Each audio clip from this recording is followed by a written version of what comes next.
Hello, my name is Pablo Ortiz-Monasterio. I am the founder of AS3 Driver Training, and I want to talk to you about this video that was sent to me asking for my opinion.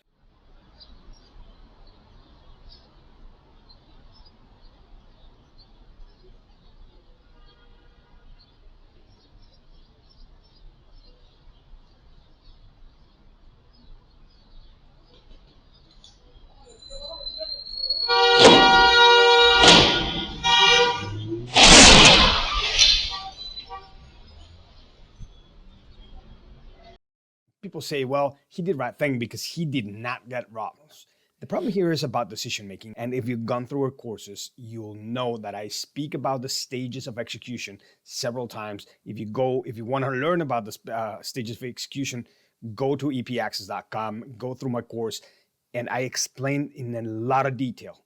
Now let's go back and analyze this video and look at the stages of execution. Look at he's completely oblivious to his surroundings. He arrives to this place, and then look at this. In this moment is the place where you can decide to do something. Every time there is an attack, every time consistently, you can see intention. You can go through the courses that Arcadia Cognoriati and our good friend Greg Williams talks about, how there's always intention. Even if you don't know the motive, there's always intention, and intention reveals itself. Look at these two guys. They're hunting, they're hunters, they're hawks. They're right there. They're looking for the prey. They're coming in. There's nobody behind them. They have all the time in the world because he's not paying attention. Right here, he could have just hit reverse and get out of there.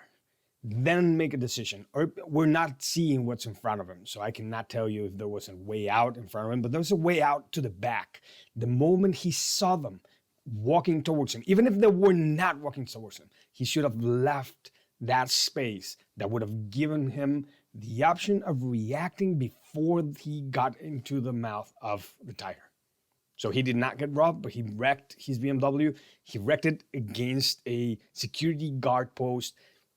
The risk would have been enormous. Imagine if he would have hurt or killed someone inside that post. So he saved the watch, he saved the car, for what? So now think about it. This is only a robbery. Why is it only a robbery? It's the same exact situation. If they would have gotten his car, where would they run to? They would have been stuck. There's no way out. So again, they wanted his watch. If you want to go to stages of execution, if you want to go even one step before, when you get into the car, get rid of that watch, put it in your pocket. You have watches in your dashboard. You can see the time just looking forward. You don't need the watch while you're driving.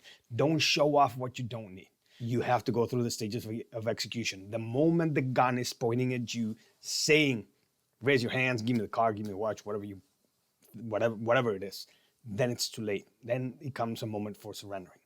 The moment for evasion was way before that. If you're paying attention, you see it coming, you can detect intention. And then, as Gavin de Becker states very well, don't normalize the situation. If you see something you don't like, do something. Get out of there. Or at least stay back. Let it play out in front of you. Let them go look for another prey that's not paying attention, that has not seen them, where they still have the factor of surprise. That will make all the difference in the world, trust me. I would love to hear your comments. As usual, please leave us a note. Give us a like, share it.